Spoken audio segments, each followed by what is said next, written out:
Olá, eu sou Viviane Cesarino e este é o Vossa Excelência à Memória.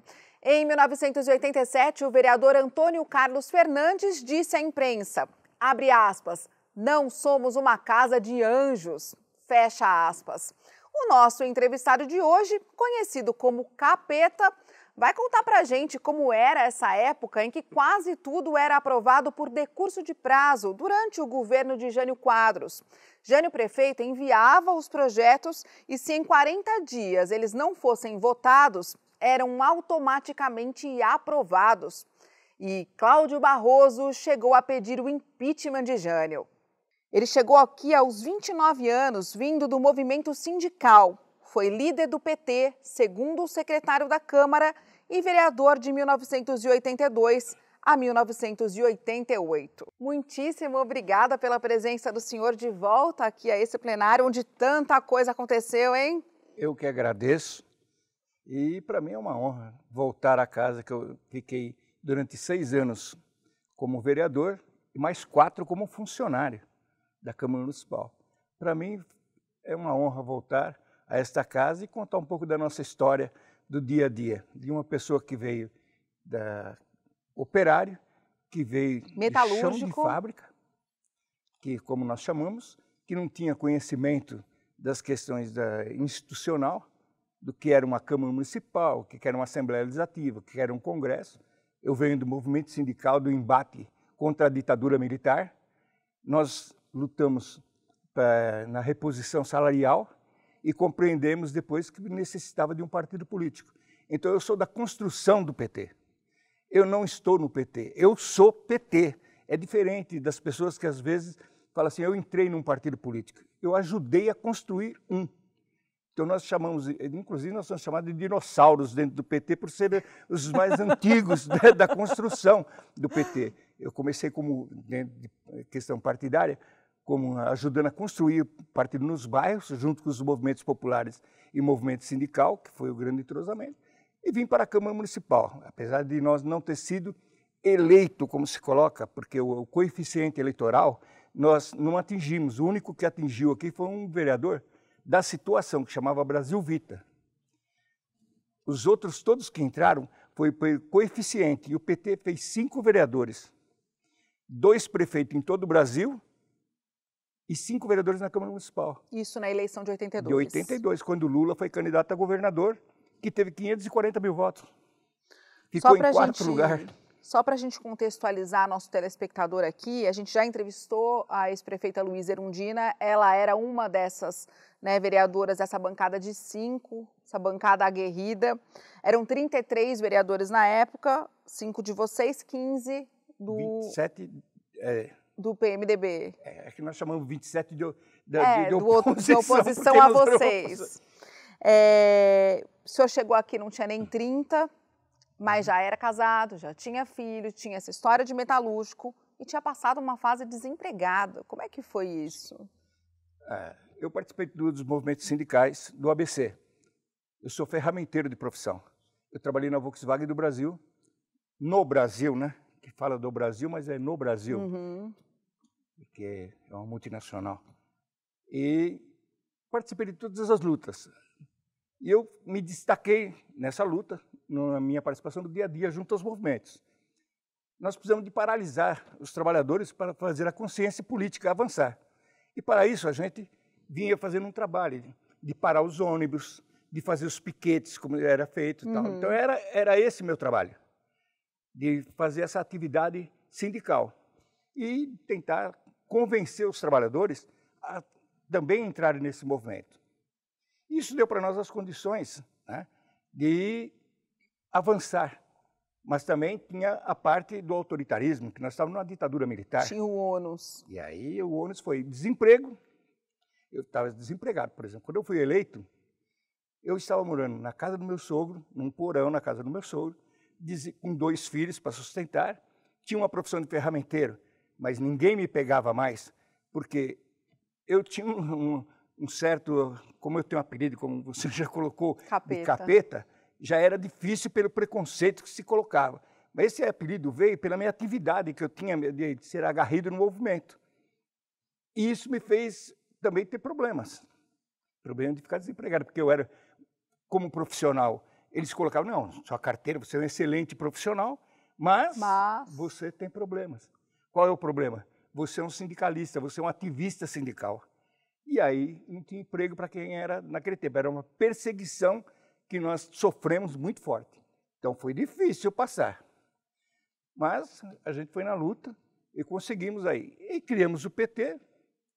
Eu achei que talvez não seria nem eleito, porque não tinha essa pretensão.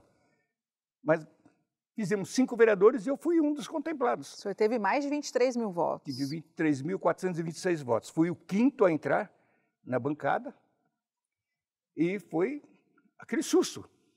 Porque aí nós vamos aprender o que é ser um edil na Câmara Municipal de São Paulo, que até o nome era complicado, porque nós não sabíamos. Edil. Edil. A imprensa só se referia aos vereadores como edis. Como é isso?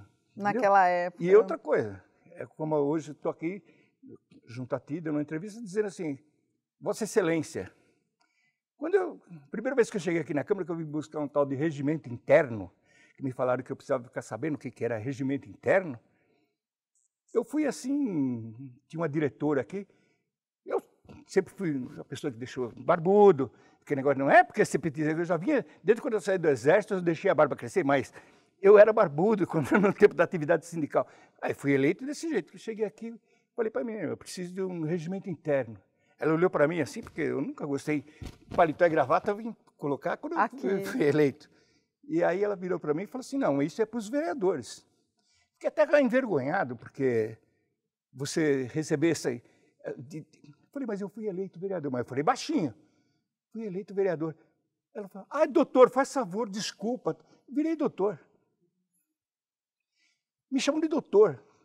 Doutor para nós, operários, pessoal é delegado de polícia, é advogado, é médico. Pô, é um operário. Aí ela me chamou de doutor. Aí me deu um tal de regimento interno, me deu a cópia. Quando eu abri, que eu vi que tinha um tal de artigo, inciso, parágrafo, falei, pronto. E agora? Como aprender isso? Mas aí o senhor disse o senhor disse assim para o Jornal da Tarde, ser vereador é um peso a mais de responsabilidade, querendo dizer, eu já tenho aqui uma bagagem também. Então, a bagagem toda que a gente tinha era do confronto de uma ditadura militar, de ter passado por 5 generais. E resistido. De ter nossas lideranças do movimento sindical enquadrado na Lei de Segurança Nacional, o qual depois nós homenageamos aqui nesse plenário com o título de cidadão paulistano, Medalha Anchieta. Nós desafiamos a ditadura e nós derrotamos a ditadura. Então eu faço parte dessa história, é isso que para mim, eu acho que eu fiz um mandato aqui, mas de acordo com a população e de acordo com a vontade daqueles que lutaram e deixaram sangue pela democracia nesse país. Porque pouca gente fala aqui, né, das pessoas que deram seu sangue, deram sua vida para ter democracia nesse país. E o que nós tivemos aqui foi uma assessoria completamente diferente. Eu agradeço a minha assessoria que eu tive aqui e a assessoria da bancada, porque daqui saiu pessoas como Pedro Dalari, Firmino Fecchio, viraram ministros, que eram assessores nós na Câmara Municipal. José Eduardo Cardoso, foi ministro do Lula da Justiça. Sim. Então, são pessoas que nos assessoraram.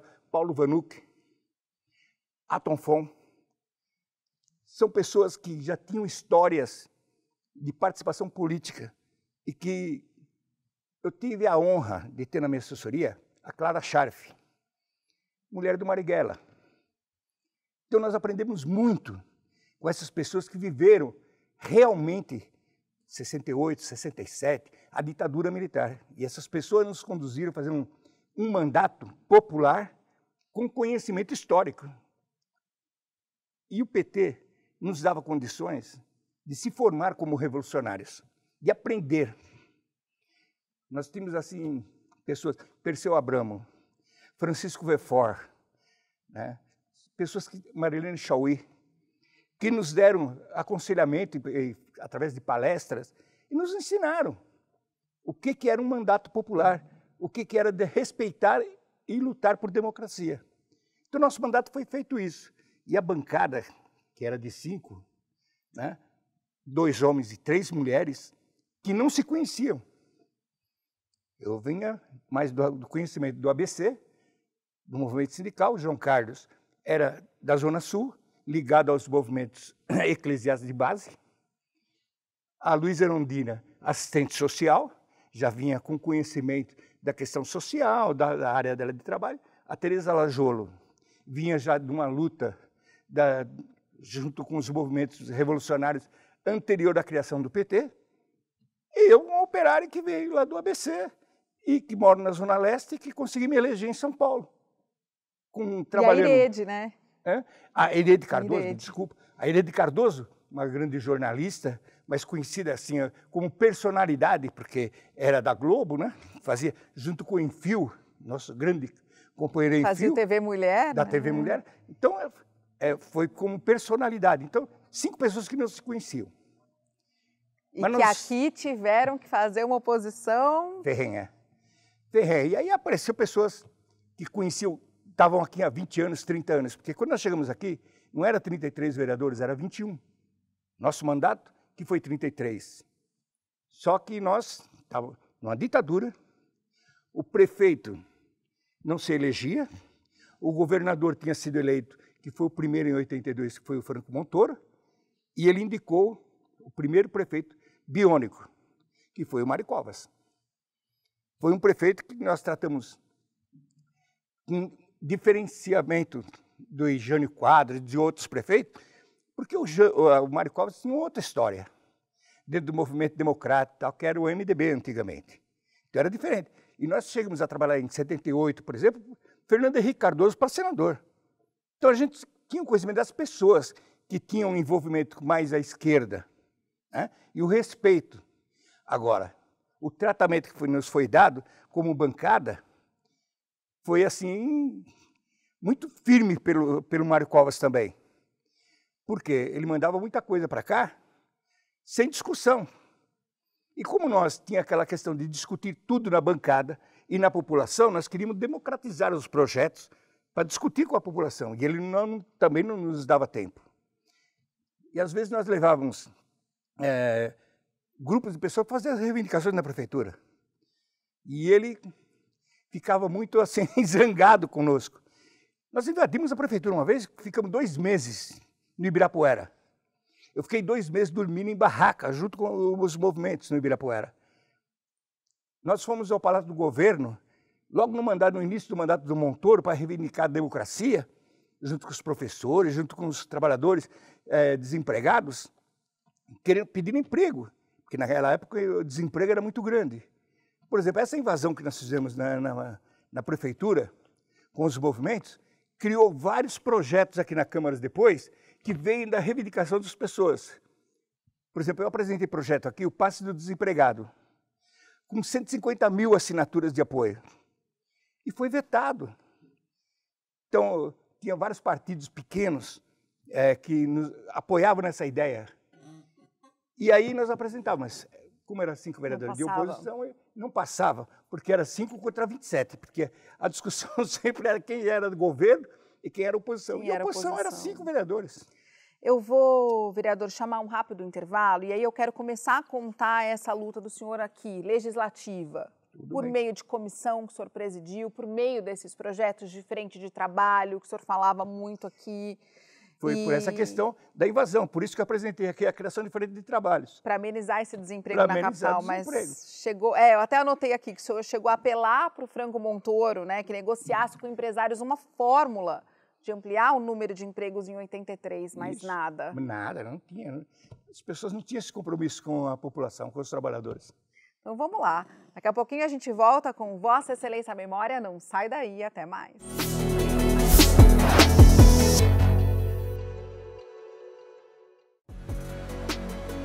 Para assistir a outras edições do programa Vossa Excelência a Memória, aponte seu celular para o QR Code que está aparecendo na tela e acesse nossa playlist do YouTube. Rede Câmara São Paulo, sua conexão com a política da cidade.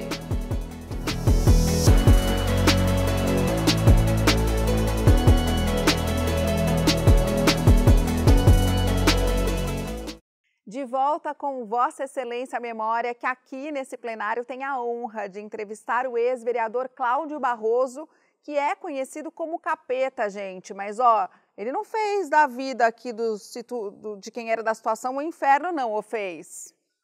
Olha, Pensou muito, ó. Lutamos para que a democracia fosse respeitada. Então, às vezes, a gente infernizava a vida daqueles que estavam no governo e que queria só acomodações, queria só os louros, né? Mas também tem os ônus, né? E tem que pagar com o senhor, aquilo que é a responsabilidade que a população exige. Gente, não era fácil fazer oposição nessa época. Tudo que eles tentavam aqui, por exemplo, convidar, né? Não era nem convocar um secretário, convidar para dar alguma explicação. Não deixavam. E aí o senhor ficava muito bravo. O senhor falava assim, ó, vocês estão impedindo o exercício de uma das poucas prerrogativas que ainda restaram ao legislativo, que é fiscalizar a administração. Era o medo deles. Quer dizer, ir achando uma brecha ali para tentar fazer essa... E ainda trabalhar por projetos que ajudassem de alguma forma, né? Todo projeto que nós apresentamos aqui, ele era projetos coletivos. Não é projetos do Cláudio Barroso, ou da Luísa Erundina, ou da Tereza, era o projeto da bancada. Nós discutimos primeiro dentro do partido, conjunto com a população, para apresentar os projetos. Então, são projetos que tinham origem direto da população.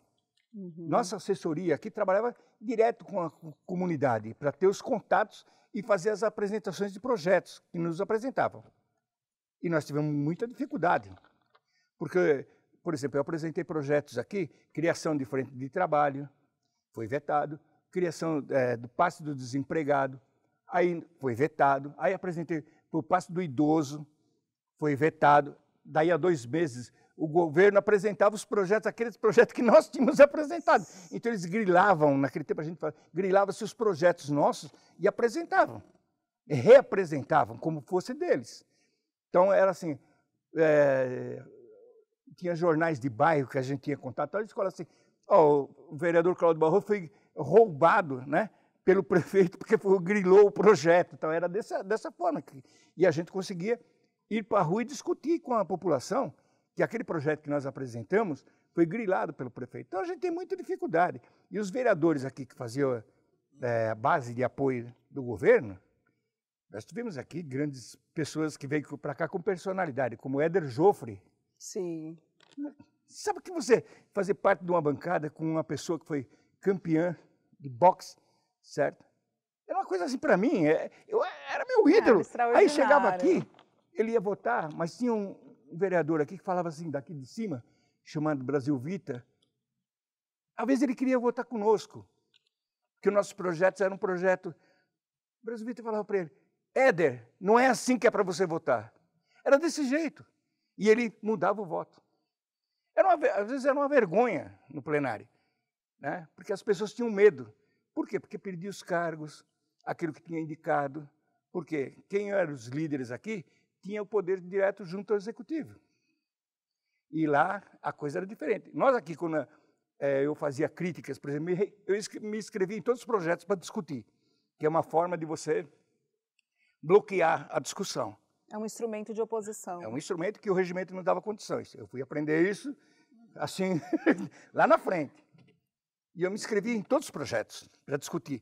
E quando eu fazia oposição ferrenha, o que ele fazia? Aquelas pessoas que estavam no meu gabinete, que tinham sido comissionados por mim, ele retirava. Ele quem? O Brasil Vita? Não, o Brasil Vita ordenava.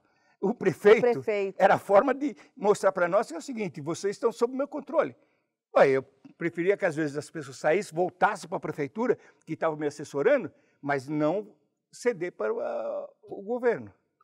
Então era a forma de repressão que eles faziam conosco. Então foi muito difícil o nosso mandato. A base de governo aqui do prefeito era assim, completamente pessoas que não tinham compromisso com a população e com a democracia, e sim com quem estava no Poder Executivo. Agora, vereador, eu fico aqui pensando, né, como é que era chegar aqui com 30 anos, nem 30, né, 30 e poucos anos, sem experiência legislativa, se deparar com esse plenário, como o senhor está contando aí, com tantas pessoas diferentes e às vezes mais experientes, e aí já no terceiro dia começar a presidir uma CPI, que foi o caso do senhor, que era uma SEI, né, que falavam na época, que investigava a causa das inundações aqui em São Paulo. Foi rapidinho para a presidência e o relatório está publicado, né, na internet, um relatório rico com várias recomendações, 12 pontos, né, para mudar essa situação, isenção, o senhor sugeriu isenção de água e IPTU para as habitações atingidas. Foi a primeira vez. Nós chegamos aqui no terceiro dia, enchente em São Paulo.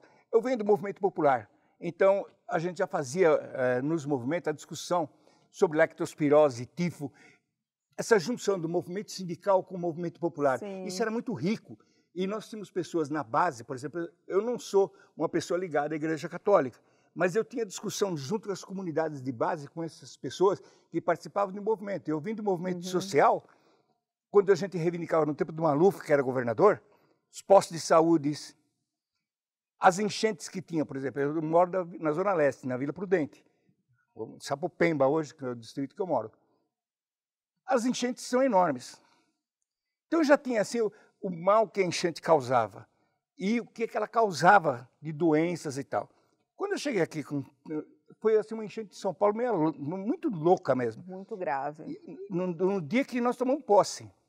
2 dias depois eu entrei com o pedido de uma SEI, né, Comissão Especial de Inquérito, e quem entra, geralmente preside. Aí eu virei presidente da comissão. E aí tinha Luiz Erundina na comissão, Arnaldo Madeira, Walter Feldman, que hoje é assessor da FIFA, da CBF, não é FIFA, da CBF. Você vê como é que as pessoas saem daqui vão para os lugares aí. Bom, e eu tive essa relação direta, junto com os geólogos, para discutir o que é a enchente de São Paulo. Nós tiramos daqui de dentro da Câmara e fomos junto à população fazer a discussão. Só que quando chegava lá na população, a população queria fazer a discussão da enchente, mas ela queria saber o que ela ia ganhar de volta, porque ela perdeu tudo. A geladeira, o fogão. Ela não queria mais conversar, né? Aí não é mais a questão. O que um vereador pode fazer nessa situação? Achar forma de isenção para que ele tenha menos o que pagar para poder recomprar aquilo que existia. Porque você não consegue entregar para todo mundo geladeira, fogão e tal. Mas as pessoas perderam tudo. Foi a primeira vez que tirou a Comissão Especial de Inquérito da Câmara Municipal e levou para a periferia. E eu presidi, eu fui em todas. São Paulo tem 570 pontos de enchente. Muitos é fabricado. Fabricado a enchente em São Paulo, tem muitos lugares que é fabricada a enchente. Você pega a Avenida Inhamelo, na Vila Prudente. Foi criado, era um rio. Tamparam esse rio, asfaltaram. Ele hoje corre numa velocidade que chega no tamanho da TI. Ele é bloqueado, a água, volta para a casa das pessoas. O que aconteceu? Desvalorizou os imóveis, foi vendido barato, a especulação imobiliária comprou, vai hoje ver o que eles têm lá. Os famosos prédios de 6, 8, 10 andares, que é fundo de vale, é lugar das águas. Sempre vai ter problema. Então, fiquei 6 meses com a Comissão Especial de Inquérito. Fiz debate nesse plenário, em vários plenários aqui da Câmara, e junto à população, e apresentamos um documento que foi assim, o melhor documento que foi feito a respeito das enchentes. Nunca foi levado a sério pelos prefeitos. Que foi esse relatório final? Está publicado no Diário Oficial. Sim. Ele tem mais de 8 páginas no Diário Oficial. E nós apresentamos as propostas, como resolver o problema, porque a gente não só apresentava soluções para a discussão. Sim. O executivo olhar nem... Então, é difícil você fazer um trabalho que você discute com a população, tira as medidas e depois não é implementado pelo executivo, porque a função do executivo é executar. Mas não, ele não admite que você apresente. Aí fala que você está entrando em áreas que não são suas. Que não são suas. Vou fazer um corte aqui para a gente ir para essa parte do Jânio. Tudo bem. Jânio prefeito, primeiro prefeito eleito, né, aqui em São Paulo, depois da ditadura militar. E aí o senhor, muito sincero, o senhor falou assim, a Câmara agora, mais do que nunca, será um balcão de trocas. E logo na sequência começou a ter uma questão muito séria aqui, né, de suspeitas de corrupção dessa aquisição de secadores e telefones para carros que o senhor estava comentando com a gente. E foi uma fase difícil aqui na Câmara, difícil. Né? E o senhor Muito também difícil, era muito sincero nela. Os interesses eram muito grandes, financeiros. A questão da relação com o Jânio, na Câmara, né, depois de ter passado por Mário Covas, tudo que eu fui assim, pedir explicações na Justiça, que eles entraram contra mim, tanto no governo Mário Covas, por calúnia, difamação, tudo porque você fazia um discurso aguerrido ali do plenário, que é o direito da oposição de fazer a investigação tal, e a crítica, e eles pediam explicação na Justiça. Eu, Walter Feldman e o Madeira não saía, às vezes, e a Luiz Erondino não saía do fórum, tendo que ir lá e se explicar por que a gente tinha falado. E muitas vezes o processo corre. Infelizmente, a questão era política, era só para desgastar. Sim. E no tempo do Jânio Quadros, aí que a coisa ficou feia. Por quê? Ele foi eleito pela população. São Paulo tem umas coisas assim de contradições da capital, né? Quem disputou a eleição foi Fernando Henrique Cardoso. O Suplicy foi candidato a prefeito. E a população elegeu naquele que fugiu em 64, que era o Jânio Quadros. Aí traz o Jânio dos causadores de tudo. Caos absoluto. Um cara que veio, né, que queria dar o mesmo golpe que o Bolsonaro agora que o Bolsonaro tentou copiar agora, né? De tentar pegar o respaldo dos militares para manter a ditadura. Aí colocaram ele como prefeito. E aí ele veio eleito. E aí tinha uma diferença. Lá ele renunciou para poder. E aí ele veio eleito. São Paulo não deixou o Fernando Henrique no Suplicy e elegeu o Jânio. Aí ele tem a forma dele de trabalhar, que é aquela do autoritário. Eu mando, vocês obedecem. Tinha uma bancada aqui que ele dominava. E aí eu vou entrar na questão do Antônio Carlos Fernandes, que era um dos vereadores da base de apoio, que falou que... Não somos uma casa de anjos. Tem a frase dele realmente foi: eu sou corrupto e todo mundo aqui é corrupto. O Antônio Carlos Fernandes falou. Eu falei, eu quero que você me prove que eu sou corrupto. Nós saímos no braço aqui. Nós saímos no braço. Tinha coisas assim, brigas mesmo, sabe? Porque chegava um ponto, e o desconhecimento dessas pessoas, às vezes, era tanto, e queria nos ignorar. E nós tínhamos que fazer oposição e atacar mesmo. Ele falava tanta bobagem desse plenário, e você é obrigado a ouvir, e ainda depois chamar de Vossa Excelência, né? Com aquele tal de decoro parlamentar que nós temos que ter aqui, que senão vai para as comissões e é cassado do seu mandato. Mas tem as aberrações. Como é que vai falar aqui? Eu sou corrupto e vocês são corruptos. E nunca foi cassado. E vocês não conseguiam aprovar nada. Porque, assim, vinha com decurso de prazo, esse instrumento da época da ditadura. Essa que é a questão. Por exemplo, a Guarda Municipal de São Paulo foi um embate comigo aqui, Sim. Violento. Por quê? Porque ela foi aprovada por decurso de prazo. Ela não foi aprovada como lei. Depois foi colocado vírgulas e emendas e tal, que ela foi aprovada novamente como lei. Mas ela foi aprovada por decurso de prazo. E eu tive embates aqui, por exemplo, com o Antônio Carlos Fernandes. Uma vez ele chegou aqui e nós saímos. Ele falou que eu era preconceituoso, porque eu tinha chamado a guarda de pretoriana. Eu estava me referindo a uma questão histórica. E ele achou que eu estava ofendendo os negros que existiam na guarda. Sim. Quer dizer, a ignorância, às vezes, também da pessoa que vem para cá, era muito grande. E aí, como que você faz para combater? Você tem 5 vereadores contra 27 aqui dentro. Vocês tentaram. Você tinha que discutir projetos e trazer a população. Trabalhar com a população para ver, tem que se mobilizar, tem que vir aqui para nos ajudar. E foi difícil fazer isso. Só para a gente dar um exemplo, gente, em 87 não foi aprovado nada. Nada discutido aqui, tudo por decurso de prazo. Não conseguiram aprovar nenhum projeto em 87 na Câmara, segundo a Gazeta de Pinheiros, que tivesse sido debatido. Todos automaticamente aprovados por decurso de prazo. Decurso de prazo. Bom, vereador, a gente está, infelizmente, chegando no finzinho do nosso programa. Eu vou deixar aqui uma lei que o senhor conseguiu, sim, aprovar, muito bacana, que é a Lei 10.120 de 86, que instituiu a Semana da Constituição nas escolas municipais. Olha, se essa lei que eu consegui aqui aprovar fosse implementada, talvez a gente tenha contribuído mais para as crianças já saberem o que é Constituição. O que é política, eu fui de repente? Entender o que era depois dos meus 30 anos.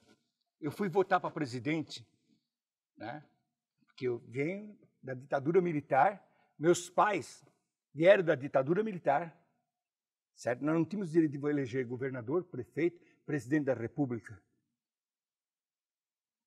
Foi por isso que eu apresentei, porque eu fiz uma luta muito grande na questão da Constituinte. A bancada, não fui eu, a bancada. Eu, como era vice-líder naquele tempo da bancada, tive que acompanhar todas as reuniões que tinha na Assembleia Legislativa para ajudar na questão da formulação de propostas para a Constituinte. E foi, assim, uma coisa maravilhosa, porque aí você começa a entender o que é o teu país e que você faz parte dessa luta. Sim. De construir a democracia.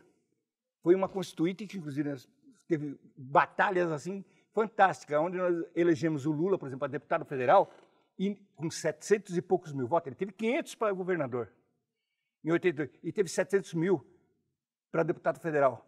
E não foi presidente de uma comissão no Congresso. Então, são coisas assim, da luta de classe mesmo, que nós temos que combater. Por exemplo, eu tenho uma visão completamente classista. Sou operário, venho da origem operária, eu não vou votar naquele que me explora. Porque ele pode até dar uma espiga de milho, mas jamais vai descer das tuas costas. O capitalismo é isso, é a exploração daqueles que vendem a força de trabalho. Agora, nós temos que se mobilizar e mostrar nossa força. E aí nós aprendemos o que era o parlamento. Hoje, já estamos no 3º mandato do presidente Lula. E eu faço parte dessa história. Então, por isso que eu falo, eu não vim para o PT. Eu ajudei a construir o PT, sou petista, então são duas coisas assim que eu amo. Primeiro, minha esposa, nós estamos 50 anos juntos, e segundo, o PT. Porque eu falo, não é Lula, eu não sou lulista, eu sou o projeto político do PT, da construção. Porque é a única ferramenta que nós temos para combater o capitalismo, essa força de exploração dos trabalhadores. E continuo na minha luta. Hoje, eu fiquei aqui na Câmara 10 anos. 6 anos como vereador, 2 anos como assessor do Suplicy, fiquei 2 anos com o Jorei Soares, aí fui trabalhar na Prefeitura de Diadema, fui trabalhar na Prefeitura de Mauá e depois em Santo André, como militante petista. Eu sou uma pessoa que trabalha para as ideias do PT. E estou à disposição. Fazer 71 anos, continuo na minha luta e espero que a gente permaneça no poder agora por muitos e muitos anos. Tá? Muito obrigada, vereador. Adorei a parte, eu gostei muito do que o senhor contou sobre grilar os projetos. Adorei. Isso nunca ninguém tinha contado aqui pra gente, foi muito interessante. Muita coisa, muitas histórias aqui. Muitas vezes, tá? A gente precisaria de muitas horas de programa, né? Bom, tem histórias aqui. Vamos pedir para aumentar ele um pouquinho. Não? Eu agradeço demais a vinda do senhor, a luta do senhor aqui dentro. Muito obrigada por todas essas contribuições que o senhor deixa para a história. Eu que agradeço. Em nome da Câmara, muito obrigada. Obrigado a vocês. Eu que agradeço a todos e todas e aos ouvintes do programa. E espero ter contribuído um pouquinho para a nossa história. Contribuiu Estou à disposição. Muito obrigada. Tá? E muito obrigada para você também que acompanhou o Vossa Excelência Memória até agora. A gente volta na semana que vem. Até mais.